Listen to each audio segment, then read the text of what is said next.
পুত্র মেঘনাথ। আর এই মেঘনাথের ভূমিকায় আপনাদের এই মহানলক উদ্ভাসিত রঙ্গমঞ্চের ছবিতে নাট্য প্রদর্শন করে দেখাবেন আপনাদের সকলের প্রিয় অতি পরিচিত নৃত্যশিল্পী সরস্বতী ভূঁইয়া।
কি সুন্দর এই জায়গা।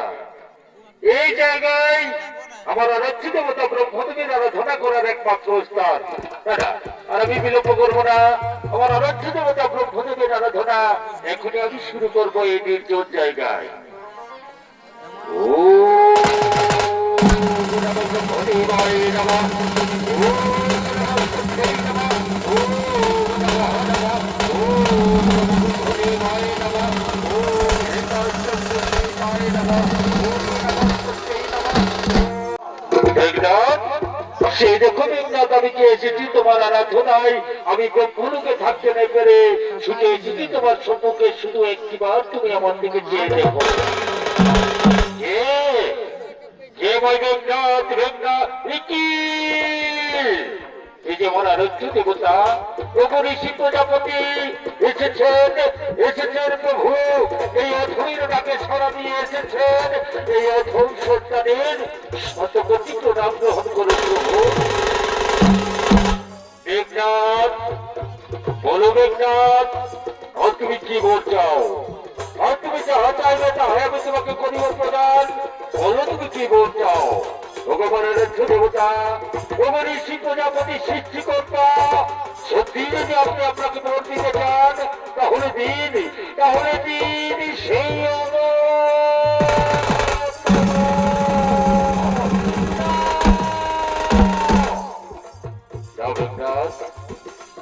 এই বর্তমান আমি তোমাকে কিছুতেই করিতে পারব না প্রদান। উনি মেঘনাথ, এই ত্রিভুবনে কেউ অমর বলে থাকতে পারে না, এমনকি আমিও না। শোনা মেঘনাথ, জন্মিলে মরিতে হবে, অমর যখন এইভাবে এই ত্রিভুবন বাজারে। তাই শোনা মেঘনাথ, এই অমরত্ব মনের পরিবর্তে তোমায় যদি একমাস করি প্রদান, যদি তোমার সম্পত্তি থাকে, তাই দিন, তাই দিন গুরুদেব, তাই দিন, সেইবার আমাকে প্রদান করুন। তাহলে শোনো মেঘনাথ, যে পুরুষ 14 বছর হাত নিদ্রা ত্যাগ করে থাকবে, যে পুরুষ 14 বছর ভাগ্যাতে কি হবে, সেই পুরুষের হস্ত ছাড়া অন্য কোন পুরুষের হস্ত তোমার হবে না আহত, নিহত, ও তুমি হবে না পরাজিত।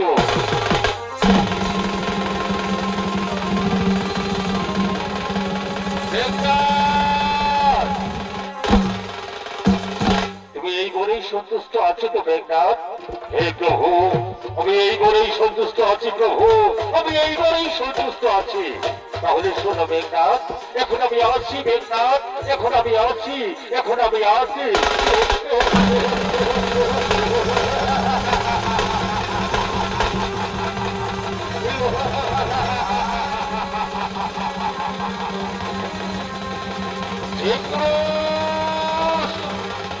বছর হাত ত্যাগ করে থাকে, যে পুরুষ 14 বছর ভাগ্যাতে কি হবে, অর্থাৎ এই যুগে এমন কোন পুরুষ নেই যে 14 বছর হাত ত্যাগ করে থাকবে, 14 বছর ভাগ্যাতে হবে, অর্থাৎ আমার মৃত্যু হবে না।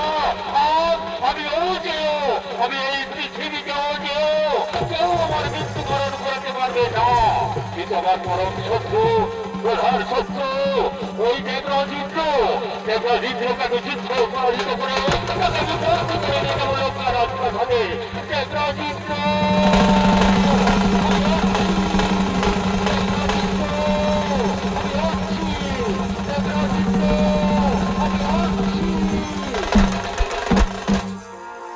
এদিকে মেঘনাথ তার আরাধ্য দেবতার বলে বলিয়ান হয়ে তার পরম শত্রু, প্রধান শত্রু দেবরাজ ইন্দ্রকে যুদ্ধে পরাজিত করে বন্দী করে লঙ্কা রাজপ্রাসাদে নিয়ে যাওয়ার প্রতিশ্রুতি দিয়েছেন।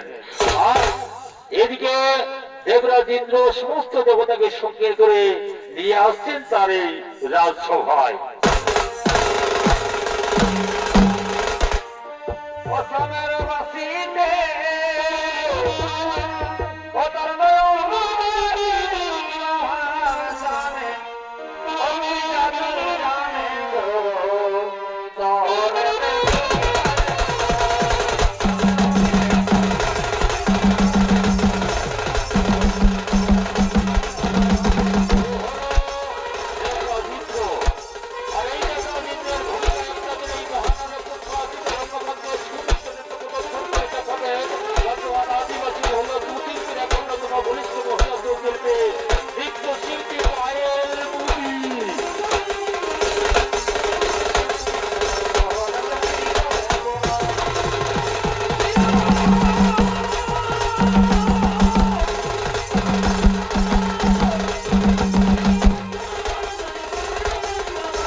আমি আমার লঙ্কা রাজপ্রাসাদে। ওরে মূর্খরা যুবক, ওরে মূর্খরা যুবক, আমার এই রাজসভায় প্রবেশ করার অনুমতি তোকে কে দিল? অনুমতি?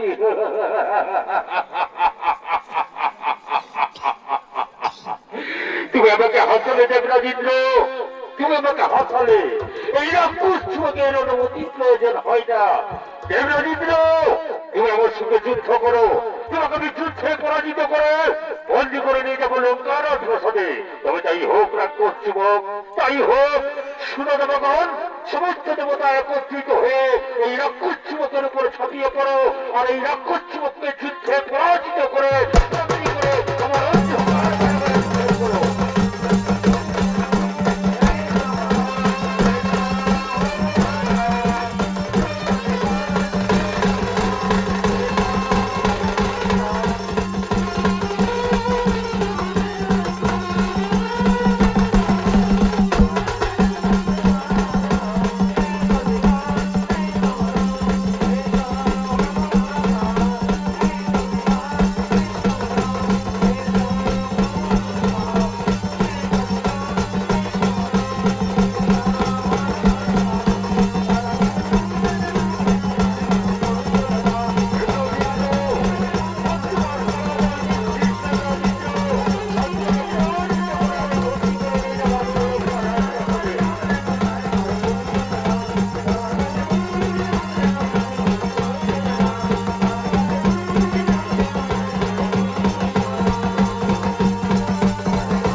দেবরাজেন্দ্র দেবনাথের হাত হইতে জানে বাঁচার জন্য পৃথিবীর আনাচে কানাচে লুকিয়ে বেড়াচ্ছেন। আর ওদিকে শেষ নাগের কন্যা সুলোচনা তার আরাধ্য দেবতা বিষ্ণু পূজার ফুল চয়নের জন্য এতক্ষণে ফুলের উদ্যানে সখীগণের সঙ্গে করছে আগমন।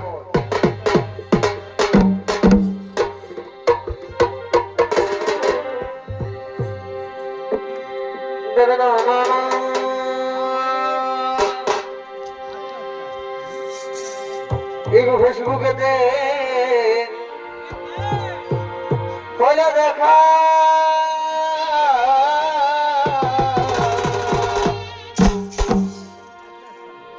এখন মেসেঞ্জারে এই কত কথা হে ভাই, এখন ইনস্টাগ্রামে পয়লা দেখা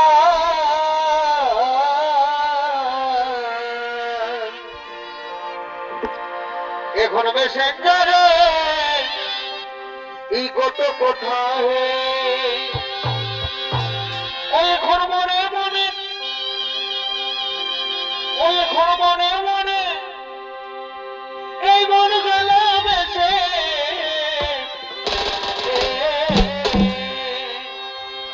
পারিব এখন মনে মনে এই মন গেল বেশে গো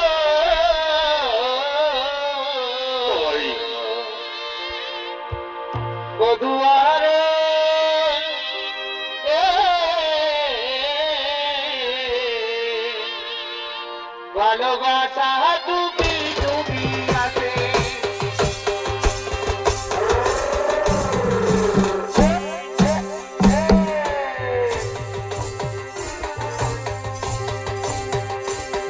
বধুয়ারে ভালোবাসা ডুবি ডুবি আসি বধুয়ারে ভালোবাসা ডুবি ডুবি আসি না না না না না না না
Thank you.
এই দেখো সুলোচনা, আমরা ডাল ফুল নীল ফুল তুলে আমাদের ফুলের সাজি ভরিয়ে নিয়েছি সুলোচনা।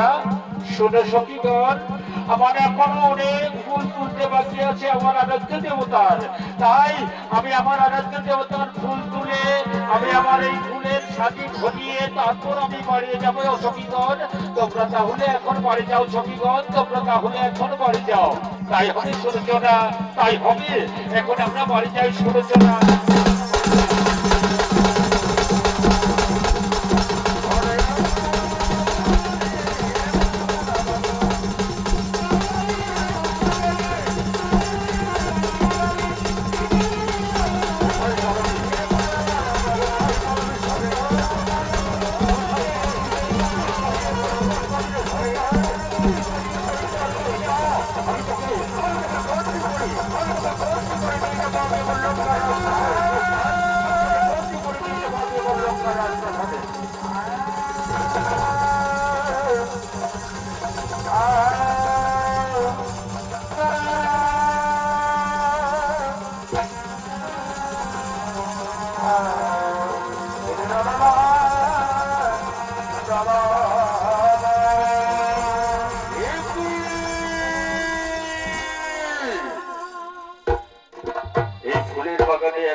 ফুল তুলছে এবং কেন সে একাকিনী ফুলের বাগানে এসেছে? এমন সুন্দর রূপ, এমন সুন্দর যৌবন আমি তো জীবনে কখনো কোনোদিন হেরিনি। যেন পৃথিবীর সমস্ত সৌন্দর্য তার উপর নির্ভর করেছে। আর আমি ধৈর্য ধরতে পারছি না, আমি কাছে যাবো, আমি কাছে যাবো। সুন্দরী, সবাই আলিঙ্গন দাও সুন্দরী, সবাই আলিঙ্গন দাও। আর আমি ধৈর্য ধরতে পারছি না, আর আমি ধৈর্য ধরতে পারছি না সুন্দরী। আর আমি আমার কাছে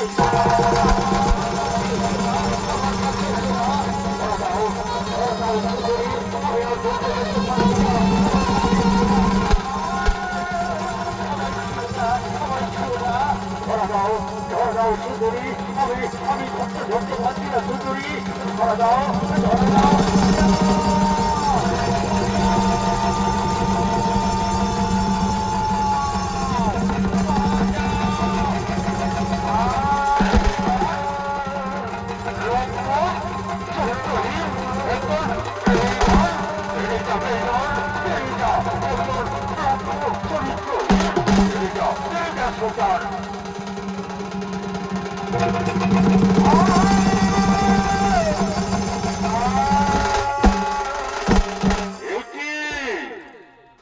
তুমি একাকে নিয়ে এই ফুলের উদ্যানে ফুল তুলতে এসেছো কেন? কে তুমি? কি তোমার পরিচয়? সবাই খুলে বলো। আমি হচ্ছি শেষ নাগের কন্যা। আমার নাম সুলোচনা। আমি আমার আরাধ্য দেবতা বিষ্ণু ঠাকুরের ফুল তোলার জন্য এই ফুলের উদ্যানে এসেছিলাম কুমার। কিন্তু কুমার, তুমি যদি ঠিক সময়ে এসে না পৌঁছাতে কুমার, তাহলে তাহলে আমার ঠিক কি বড় ক্ষতি হয়ে যেত তা আমি তোমাকে বলে বুঝাতে পারবো না কুমার। তাই আমার সম্ভ্রম রক্ষা করার জন্য আমি যে তোমাকে কি ভাষায় অভিনন্দন জানাবো, অভিনন্দন জানানোর ভাষা আমার কাছে নেই কুমার। না, এটা অভিনন্দন জানানোর কিছু নেই। আমি তো একজন পুরুষ, তাই একজন পুরুষ হয়ে একজন নারীর সম্ভ্রম রক্ষা করাই তো একজন পুরুষের কাম। এইটুকু আমি করেছি মাত্র, এতে অভিনন্দন জানানোর কিছু নেই। কিন্তু কুমারী তোমার একটা কথা বলবো কুমারী। বলো কুমার, বলো কি কথা বলবে তুমি আমায় খুলে বলো কুমার। শোনো কুমারী, আমি যদি তোমার নাম ধরে ডাকি তাহলে তোমার কোনো আপত্তি থাকবে না তো? না কুমার, আমার কোনো আপত্তি থাকবে না কুমার। কিন্তু কুমার, তোমার তো পরিচয় আমাকে দিলে না কুমার। শোনো সুলোচনা, আমি হচ্ছি দশাননের পুত্র মেঘনাথ। সুলোচনা, তোমার এই ক্ষণিকের পরিচয়ে, তোমার সঙ্গে ক্ষণিকের মেলামেশায় আমি যে তোমার প্রেমে পড়েছি সুলোচনা, সুলোচনা। তাই যদি তোমার পূর্ণ সম্মতি থাকে তাহলে তোমার আমি এক প্রস্তাব দিই সুলোচনা। বলো কুমার, বলো তোমার কি প্রস্তাব, তুমি আমার কাছে খুলে বলো কুমার। শোনো সুলোচনা, আমি তোমার স্মৃতিতে সিঁদুর দিয়ে, তোমাকে আমি স্ত্রীর মর্যাদা দিয়ে সসম্মানে আমি লঙ্কা রাজপ্রাসাদে নিয়ে যেতে চাই, যদি তোমার পূর্ণ সম্মতি থাকে। তাই হবে কুমার, তাই হবে। আমি তোমার প্রস্তাবে রাজি কুমার, আমি তোমার প্রস্তাবে রাজি। তাই আজ থেকে আমি আমার মন প্রাণ সব তোমায় সঁপে দিলাম কুমার, সব তোমায় দিলাম। তুমি যে আমার নয়নের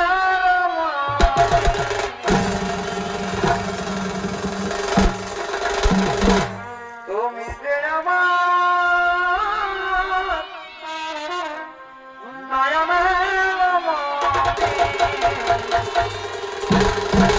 ভুলতে পারিনি আজ, ভুলিনি ভুলতে পারিনি আজ, ভুলিনি আগেকার দিন আজ মনে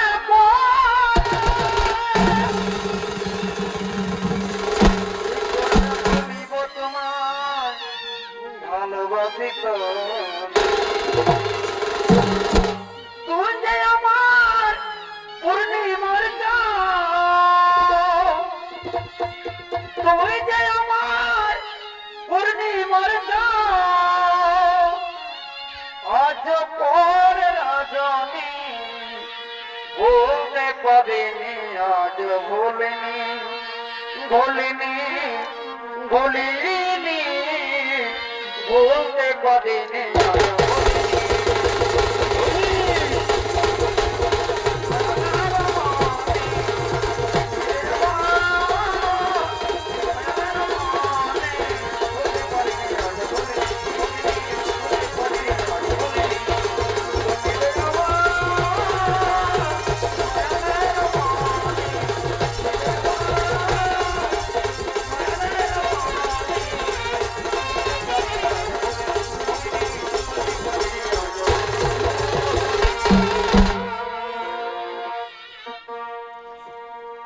এ জীবন তোমাকে দিলাম,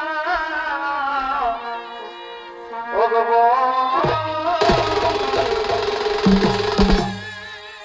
তুমি শুধু ভালোবাসা দিয়ে সুখের তুমি যে আমার ওই প্রিয় যে তুমি বেশি প্রিয়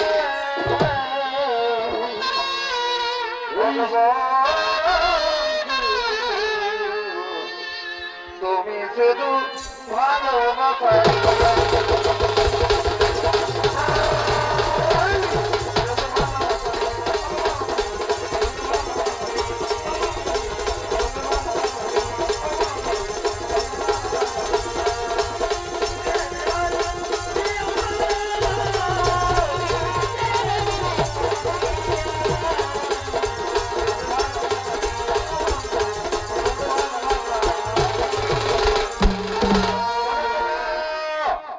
সুলোচনা, আর আমরা বিলম্ব করবো না সুলোচনা। চলো এতক্ষণে আমরা প্রাসাদে ফিরে যাই সুলোচনা। এতক্ষণে হয়তো আমার পিতা মাতা আমার জন্য অপেক্ষা করছে। তাই চলো, তাই চলো, তাই চলো কুমার।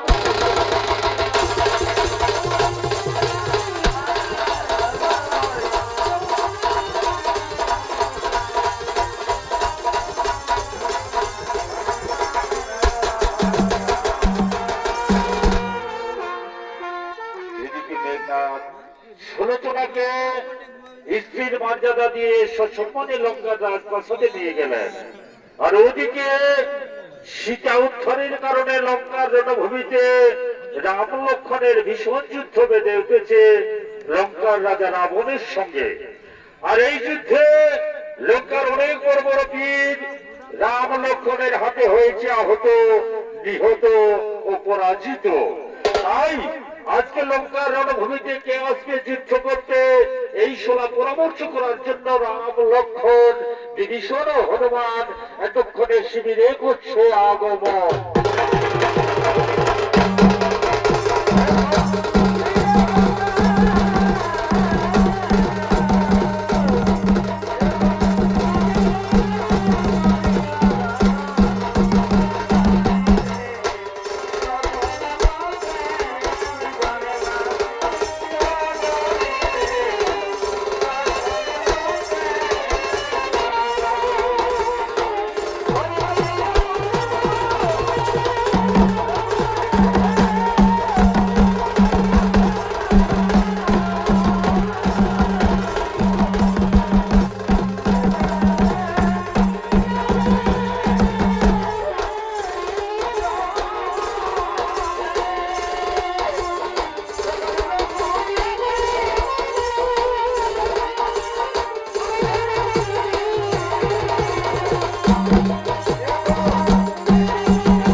হনুমান।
প্রভু আপনার শ্রীচরণে সহস্র শতকোটি প্রণাম।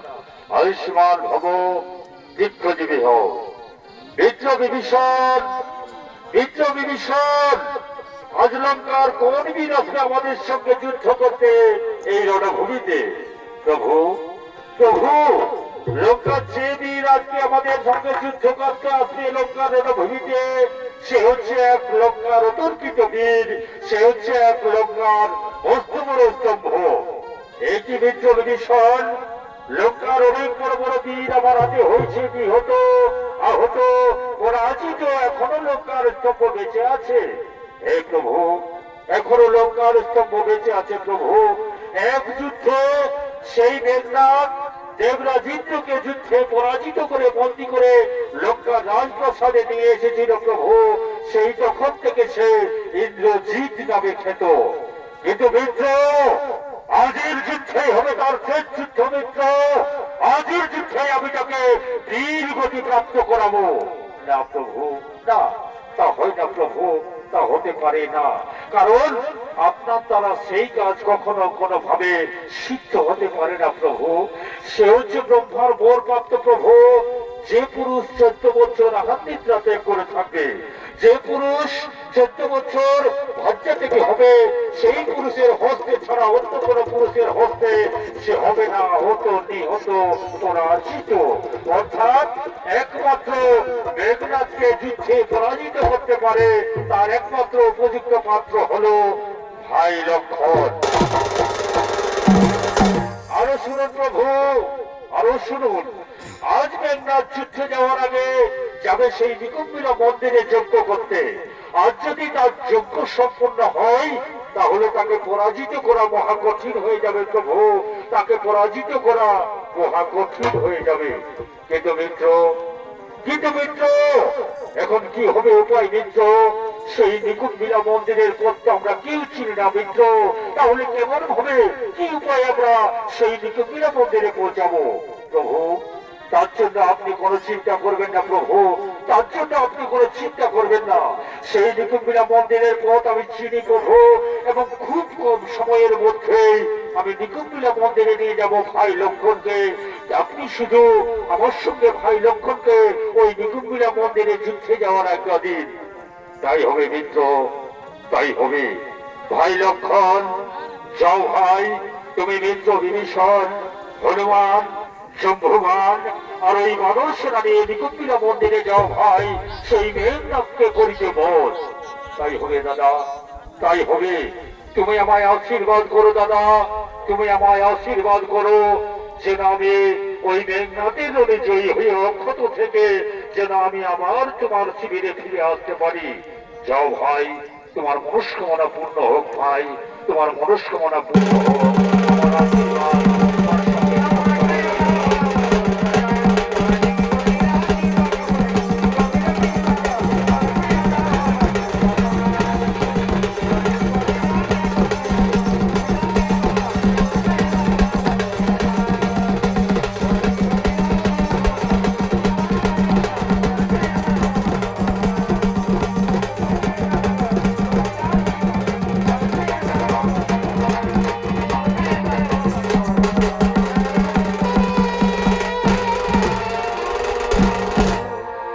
এদিকে লক্ষণ, বিভীষণ, হনুমান, জম্বুমান ও বানর সেনা নিয়ে ছুটে চলেছেন নিকুম্বিলা মন্দিরে মেঘনাথের সঙ্গে করিতে রণ। আর ওইদিকে মেঘনাথ সমস্ত রাক্ষস সেনা নিয়ে এই নিকুম্বিলা মন্দিরে আসছেন তার দেবীকে নিকুম্বিলা যজ্ঞ সম্পন্ন করার জন্য।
আমি যাবো আমার নিকুম্বিলা মন্দিরে যজ্ঞ করতে। আমার যজ্ঞ যতক্ষণ না সম্পন্ন হবে এই নিকুম্বিলা মন্দিরের দ্বারে যেন কেউ প্রবেশ করতে পারে না, সেই দিকে তোমরা সজাগ দৃষ্টি রাখবে। তাই হবে কুমার, তাই হবে। যতক্ষণ না তোমার যজ্ঞ সম্পন্ন হবে ততক্ষণ নিকুম্বিলা মন্দিরে আমরা একটা পিপি লিগ পর্যন্ত প্রবেশ করতে দেব না কুমার। তাহলে তোমাদের কথা শুনে আমি আশ্বস্ত হলাম সৈন্যগণ। তাহলে আমি এখন যাব নিকুম্বিলা মন্দিরে যজ্ঞ করতে। মা নিকুম্বিলা, আমায় আশীর্বাদ করো মা, আমায় আশীর্বাদ করো। যেন রাম লক্ষ্মণের রোলে আমি জয়ী হতে পারি মা, যেন আমি রাম লক্ষ্মণের রোলে জয়ী হতে পারি।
মন্দিরের পথ জানে না, তাহলে কে?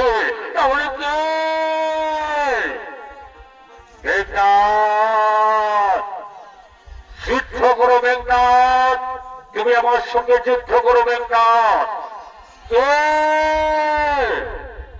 ও কাকা বিভীষণ, কাকা বিভীষণ, তাহলে তুমি এই শত্রুপক্ষকে পথ দেখিয়ে এই নিকুঞ্জবিলা মন্দিরে নিয়ে এসেছো কাকা বিভীষণ, আর শত্রুপক্ষর হাতে তোমার এই ভ্রাতুষ্পুত্র জীবনকে তুলে দেওয়ার জন্য কাকা, তাই না কাকা?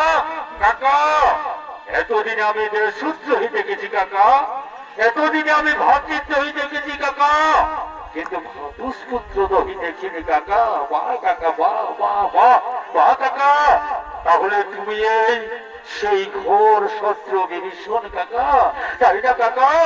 কিন্তু কাকা, তোমার মৃত্যু গান আমি সযত্নে আমি হত্যা করে রেখেছি, তাই আজ আমার হাত হইতে স্বয়ং লক্ষণ তোমাকে বাঁচাতে পারবে না কাকা। আজ তোমার মৃত্যু অবধারিত। মূর্খ, তুই গুরুজনদের কোনদিন সম্মান করতে শিখিস নি মূর্খ। তুই যুদ্ধ কর আমার সঙ্গে, আজের যুদ্ধে তোর হবে অন্তিম যুদ্ধ, আজের যুদ্ধেই আমি তোকে করাবো। তাই হবে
তোমাকে কি ভাষায় আমি ধন্যবাদ জানাবো, সেই ধন্যবাদ জানাবার ভাষা আমার কাছে নেই ভাই।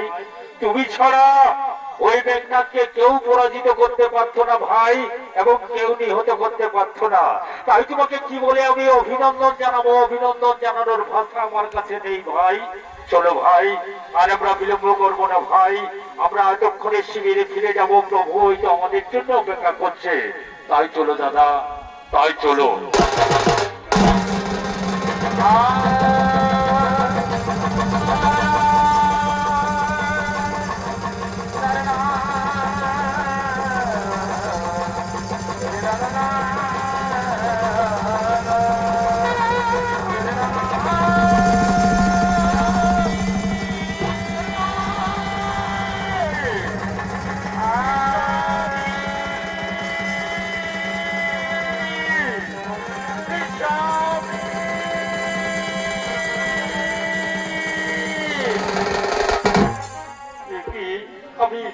আমি গুপ্তচর মুখে সংবাদ পেলাম যে রণক্ষেত্রে আমার স্বামীর বীরগতি প্রাপ্ত হয়েছে। এ হয় না, এ হতে পারে না, কারণ আমার স্বামীর বীরগতি প্রাপ্ত হতে পারে না।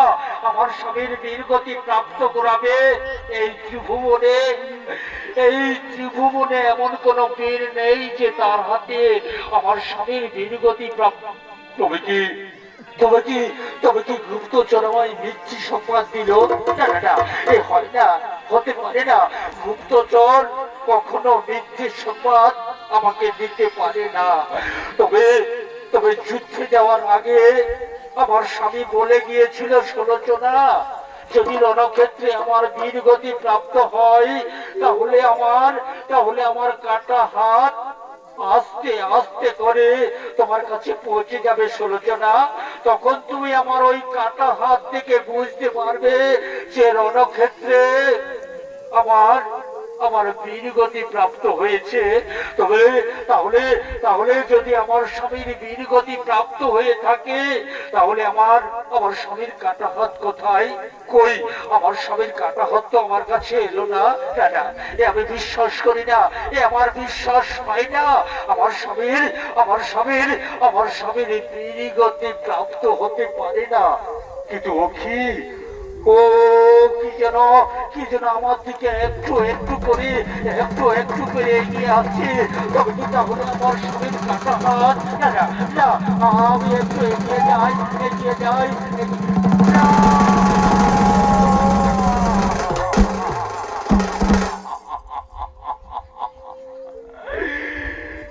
এই তো এই তো আমার স্বামীর সেই কাটা হাত, সেই আঙুল, সেই নখ, সেই আঙুলের রেখা। তবে কি সত্যি সত্যি রণক্ষেত্রে আমার স্বামীর বীরগতি প্রাপ্ত হয়েছে? না না না, এটা হতে পারে না, কারণ আমার স্বামী আমাকে একাকিনী রেখে এই অল্প বয়সে দ্বিতীয়বার সাজিয়ে কিছুতেই চলে যেতে পারে না। তাহলে তাহলে কি আমার স্বামীর বাক্য মিথ্যে হতে পারে? না না না, আমার স্বামীর বাক্য কখনো কোনোদিন মিথ্যে হতে পারে না। তবে তবে কি আমার স্বামীর সত্যি বীরগতি প্রাপ্ত হয়ে গেছে? লঙ্কেশ্বর, তুমি কোন খেলায় বেঁধেছ লঙ্কেশ্বর? এক এক করে তুমি সমস্ত পুত্রকে আহতি দিয়েছ। আমার এই অল্প বয়সে হাতের শাখা সীতার সিঁদুর পর্যন্ত কেড়ে নিলে লঙ্কেশ্বর। আমি তোমাকে কিছুতেই ক্ষমা করবো না লঙ্কেশ্বর। আমি তোমাকে কিছুতেই ক্ষমা করবো না। আর আমি চুরি করবো না। আমি লঙ্কা রণভূমিতে যাবো। লঙ্কা রণভূমিতে গিয়ে আমার স্বামীর একটি মৃত দেহটা দর্শন করবো। না না না, আর আমি বিলম্ব করবো না। আমি লঙ্কা রণভূমিতে এক্ষুনি ছুটে যাবো। এই তো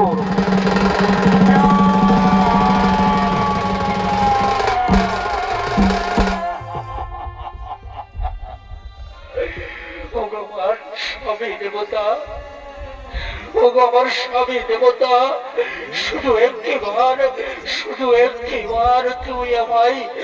তুমি আমায় ষোলোচনা বলে দেখো না গো স্বামী দেবতা। তুমি আমাকে একা ফেলে একাকিনী করে কিছুতেই চলে যেতে পারো না। শুধু একটিবার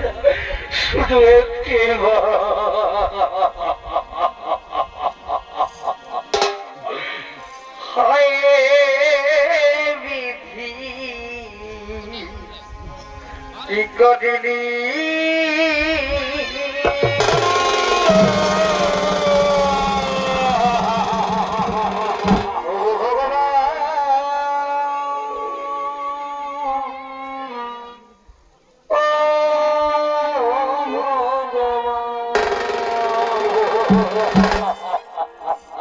তুমি যে আমার জীবনে কত ব্যথা বাজার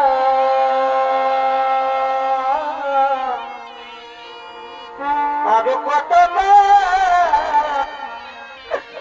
কাঁদাবে আরো কত কাঁদাবে ও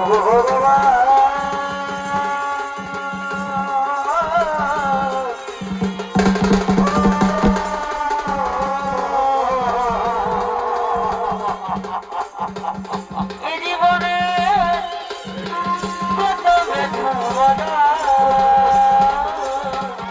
আর কত করবে আর কত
পাবে আমার এদিল পাবে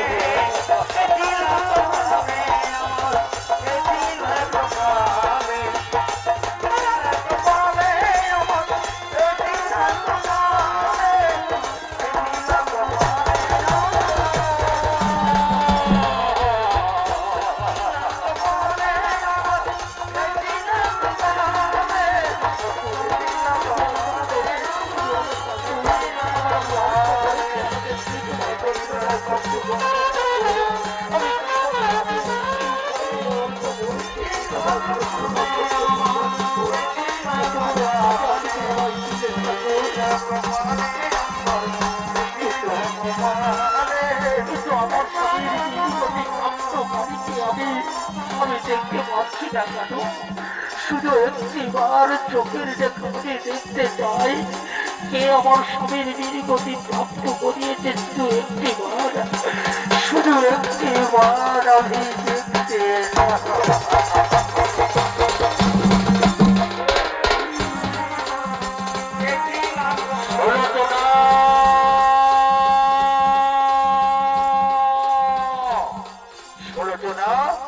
আমার হাতেই তোমার স্বামীর বীরগতি প্রাপ্ত হইতে সুলোচনা আমার হাতেই তোমার স্বামীর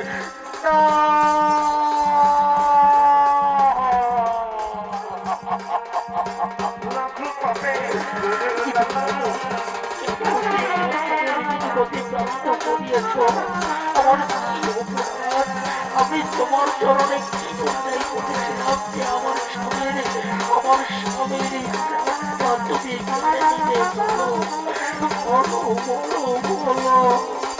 সুলোচনা তুমি পূর্বের কথা স্মরণ করে সুলোচনা আমি ছিলাম শেষ নাম আর তুমি ছিলে আমার কন্যা সুলোচনা তুমি আমার বর্তমানে আমার মতে ওই রাক্ষস কুমারকে বিয়ে করেছিলে সুলোচনা আর আমি সেই দিন প্রতিজ্ঞা করেছিলাম সুলোচনা যে আমার হাতে তোমার স্বামীর বীর গতি প্রাপ্ত না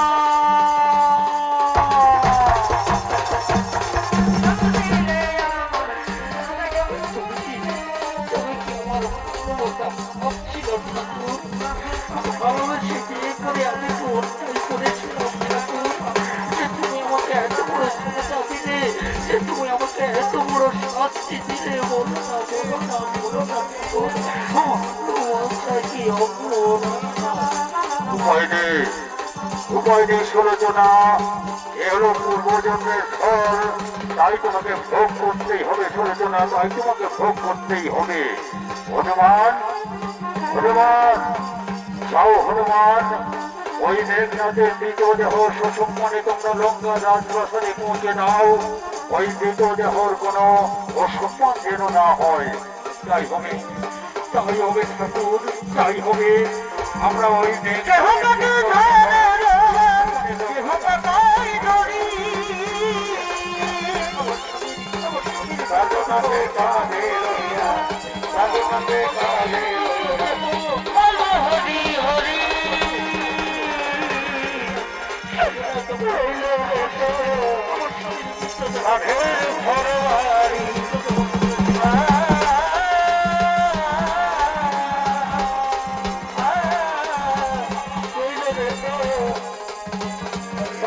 ভগবান